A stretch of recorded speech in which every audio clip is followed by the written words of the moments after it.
Today we will talk about one of the most famous maniacs of the USSR and Russia, Sergei Golovkin. Hello, this is Defunct City. Subscribe to our channel. And we go on. Here is what Nikolai Modestov writes about him in his book Maniac's Blind Death. When I think of the worst thing in the story, I remember not the sadist's dark, moonless night, fleeing eyes, and not even the monstrous details of his deprivation of life, before which the crimes of Chikatilo, who has already entered the history of criminalistics, seem not so bloody. I see an ordinary galvanized trough, deep with high, smooth edges. It was found in the basement under the garage of the Odintsovo Ripper Golovkin. This trough, the bottom of which was as thick as the palm of my hand, was covered with a gelled brown mass I will probably never forget in my life. From criminal file number 18. Immediately after indecent acts of physical violence and threats, Golovkin committed an act of sodomy with minor Renin, satisfying his perverted needs by inflicting special suffering and torment on the child. He tied his hands behind his back and began torturing him. He told him that he would take his life, scrawled an obscene word on the victim's chest with the tip of his knife, put a rope loop around the boy's neck, and threw its end through a bracket under the ceiling of the garage. He then helped the child climb onto a stool and then knocked it out from under his feet. After bringing the victim to a helpless state, Golovkin took the still living boy out of the noose and, holding his head by the hair, cut his throat with a knife, draining the blood into a prearranged bathroom. I first saw Sergei Golovkin at the entrance to the garage, under which the basement of horrors was located. I have a lot more materials of interrogations and investigation of the Golovkin case, but for censorship reasons they cannot be published on YouTube. It was a beautiful October day, quiet and windy. 2 steps away from us some boys, who must have known the maniac's victims well, were leading 2 horses in the direction of Levada. From the window, standing next to the 1-story office of the stud farm, a young woman was looking at the people scurrying about in the yard with curiosity. Members of the investigative team were filming with a video camera what they were taking out of the basement. Axes and sewing knives with intricately curved blades were lying on the tarpaulin spread on the ground. As it was later explained to me, such tools were used to cut up the horses slaughtered in the stable. From the bowels of the dungeon were pulled ropes, straps stacked in a box, surgical scissors, syringes, children's things, blood-stained sledgehammers and crowbars. Golovkin stood nearby and for some reason could not take his eyes off the dark mass at the bottom of the trough either. Maybe he remembered trying to burn off the collected blood with a blowtorch. Phlegmatic, unshaven, pale after the first night spent in the cell of the Odintsovo TDF. He only once met me with a glance and asked for a cigarette. The policeman handcuffed to him was a non-smoker. I did not help either. A cigarette and a light were given by the detective standing nearby. Golovkin took a drag, let out a puff of smoke, and stared at the trough again. The operative search case for a series of teenage deaths was called the boa constrictor. The maniac did indeed seem like a boa constrictor, lazy and indifferent until the victim was at his complete mercy. In the year 1986, the body of a teenager was found in the spring forest near the village of Kugwar in the Dmitrievsky district. A 3-liter jar of birch juice and a child's bicycle were lying nearby. From the conclusion of the forensic medical examiner, vestibular injuries, a ligature furrow on the neck 8 centimeters long, a stripe of visible bruising on the wrist joints of the right and left hand, possible ligature victims, post-mortem injuries, 2 incised wounds at the base of the penis, 4 similar wounds on the scrotum, 1 groin injury, a wound on the inner surface of the thigh, an abrasion on the knees and face. The search was concentrated in Dmitrovsky district, but unexpectedly the trail of the maniac, even more bloody and terrible, appeared in Odintsovsky district. This area became the site of a multi-act bloody drama. And again a teenager. His decapitated corpse was found 800 meters from this Zvezny pioneer camp. The head with traces of multiple abrasions and a long knife wound was found about 200 meters away from the body. The maniac was walking in the woods with his severed head in his hand.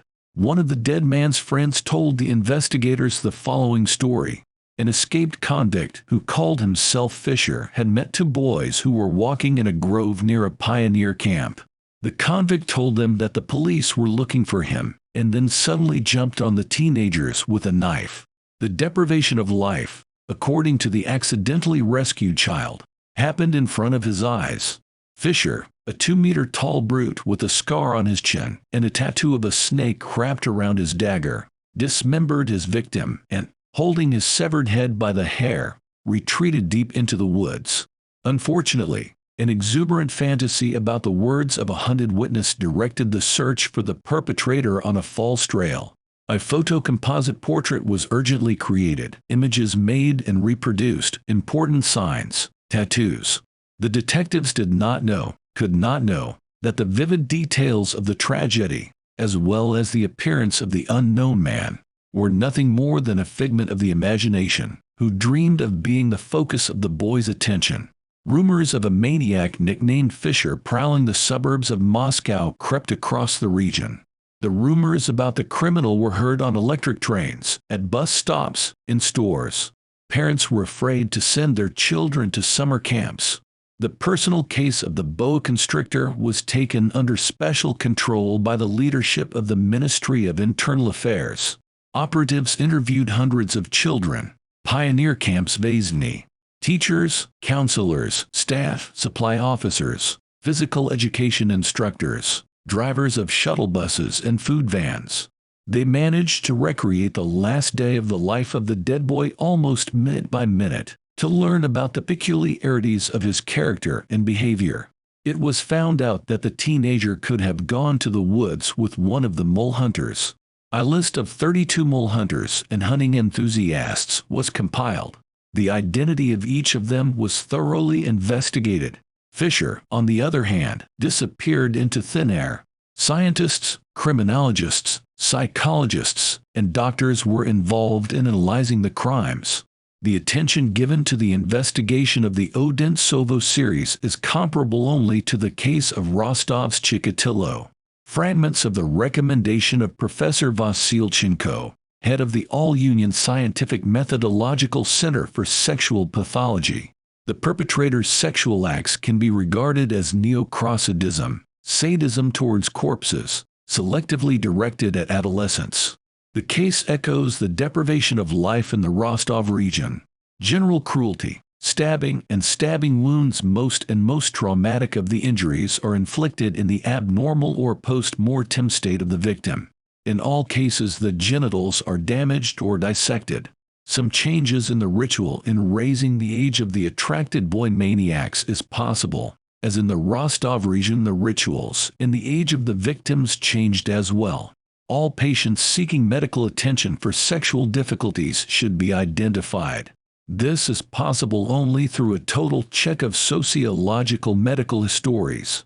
It is necessary to pay attention to persons in contact with adolescents, teachers, educators, coaches, circle leaders, and especially to those who left or were fired from these jobs. The circle of search can be narrowed after determination of blood group and the subsequent examination on the photograph. The specialist's recommendations form the basis of the operative's work. In the year 1988 alone, 5,799 mentally ill people prone to sexual crimes were identified. In addition to the operative inspection of this group of persons, preventive examinations were also conducted. The Ripper of Rostov, after his arrest in the year 1999, was approached, but neither Chikatilo or the other maniacs subjected to rigorous screening were suitable for the role of the boa constrictor. It became obvious that there was a beast of his own roaming the suburbs of Moscow, and he, after committing another crime in 1988's year, another dismembered corpse was found near the road. A concrete ring near Zvaigny Gorod, suddenly silenced. Studying operational summaries, the detectives came to the conclusion that there was a break in the maniac's actions. To many it was not explainable, because of his will, and it is well known, none of the Ripper series simply interrupts. There was speculation that the perpetrator had been admitted to a mental hospital, changed his residence, was arrested on another charge, and was incarcerated. Later, the pause found an explanation. Golovkin was briefly distracted from hunting children, as at the end of the year 1988 he bought a third model Zhiguli and began to prepare for the deprivations of life and other conditions. He decided to create a kind of torture chamber for his victims. Golovkin worked as a zootechnician at the Odintsovo First Horse Factory, was reputed to be an excellent specialist, and a favorite of the local boys, who called him Uncle Seryaja. He devoted himself to taking care of horses, especially he liked to inseminate mares. According to his co-workers, Golovkin was a virtuoso in this field. While ordinary grooms inseminated 2 or 3 mares, Golovkin managed to inseminate 5 or 6. And during this procedure, running his hand into the horse's genitals, he even sang songs of joy.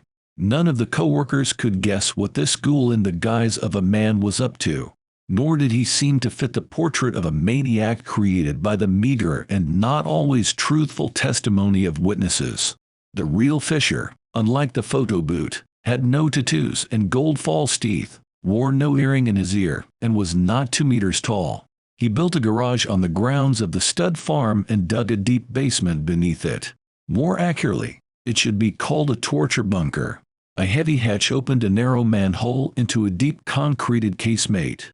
Maniac fastened steel hooks and staples to the ceiling and walls. On the shelves he laid out the tools he was used to using when dismembering horses: knives, saws, axes. The victims, once in the cellar, could never tell anyone about what they had seen. No one ever got out of there alive. Strange as it may seem, the basement, which had been turned into a real cutting room, was some 300 meters away from the Uspenskoye village police station and Boris Yeltsin state dacha. From the confession written by Golovkin on October 21st of the year 1992, in the year 1999 I dug out a cellar, where at first I was going to make a workshop, but then I had the idea of using the cellar for committing sexual acts and crimes.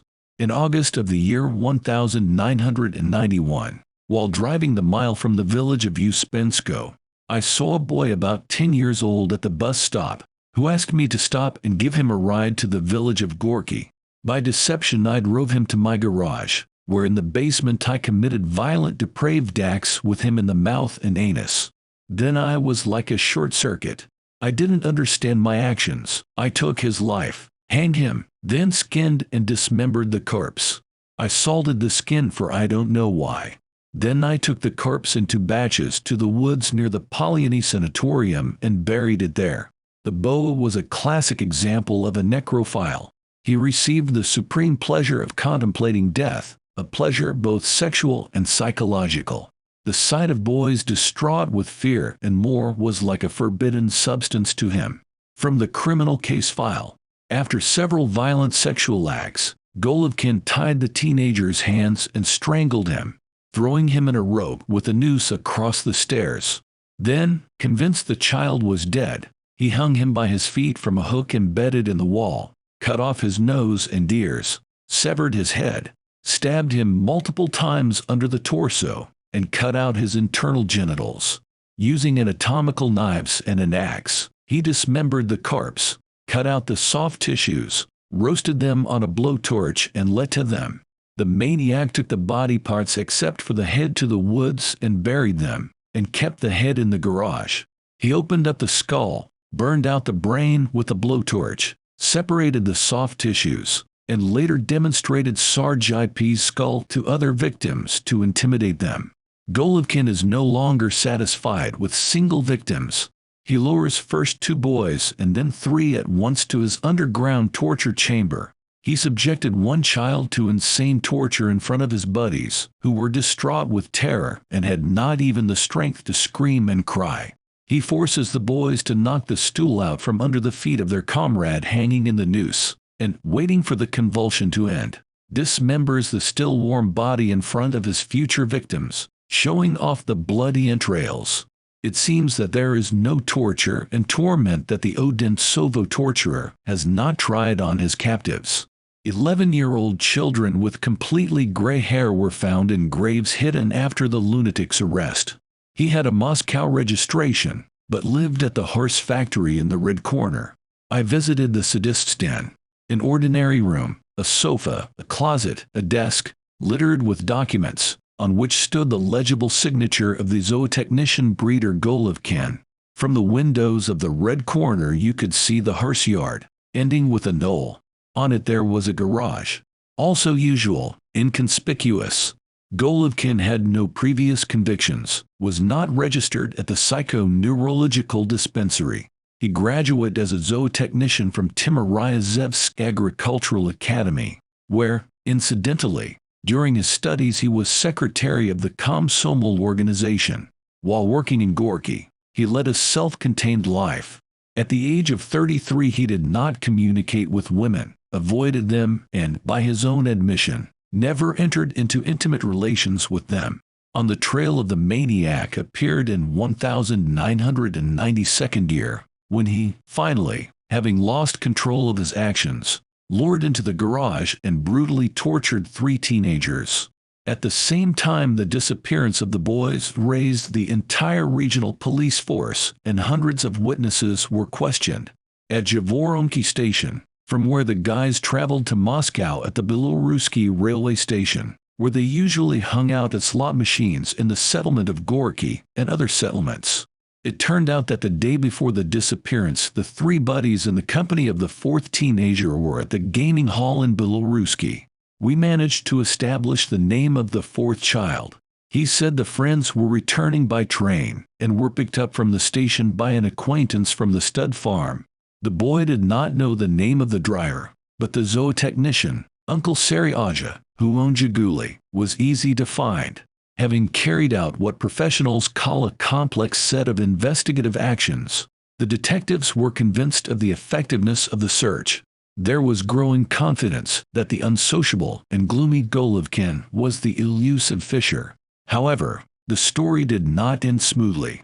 The head of the investigative group, the most experienced investigator of the prosecutor's office of Russia, Evgeny Bacon, apparently mindful of the frequent mistakes in similar situations of his colleagues, did not dare to authorize the detention of the suspect.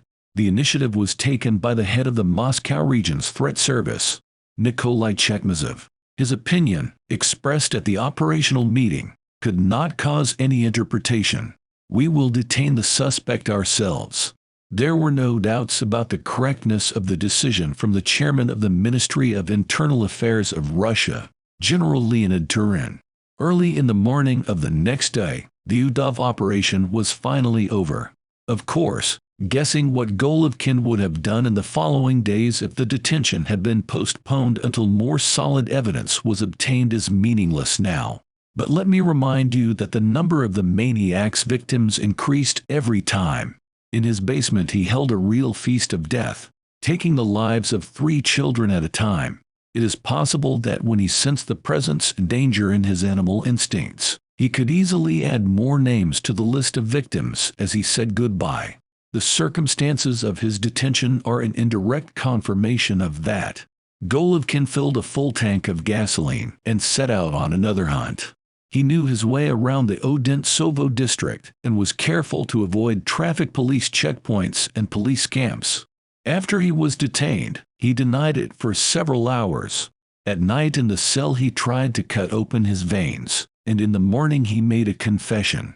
In the afternoon, to consolidate the suspect's testimony, he was taken to the woods, and Golovkin showed the hidden remains of the children who had been deprived of life. Bones, skulls, easily found a bonfire where he burned the body parts of one of the boys.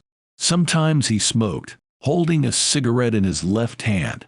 His right hand was handcuffed to a burly riot policeman. Of course, he had no intention of running away. He understood he would not get far. Local residents, learning who Golovkin was, actually destroyed his garage. They filled the basement with garbage, burned the car with which the maniac lured the children.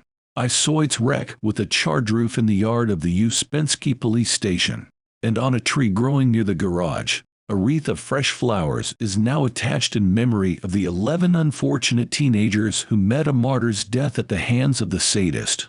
During the preliminary investigation, after doctors at the Serbsky Institute declared him sane, Golovkin made a second attempt to commit suicide in his prison cell, but he was recuperated. The case was taken to court.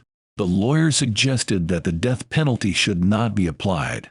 The representative of the defense justified his request, from his point of view, quite logically. At home and at work, Golovkin was characterized positively. He had no previous convictions and cooperated with the investigation. As for his predilection for boys and inattention to the female sex, this, as the defense counsel put it, is not the fault of the defendant, but his misfortune. The defendant was self-critical. He told the judge that he did not want to defend himself and even wished for the death penalty. The court listened to the defendant and granted his request. On August 2, 1996, Golovkin was executed. See you on the Defunct City soon.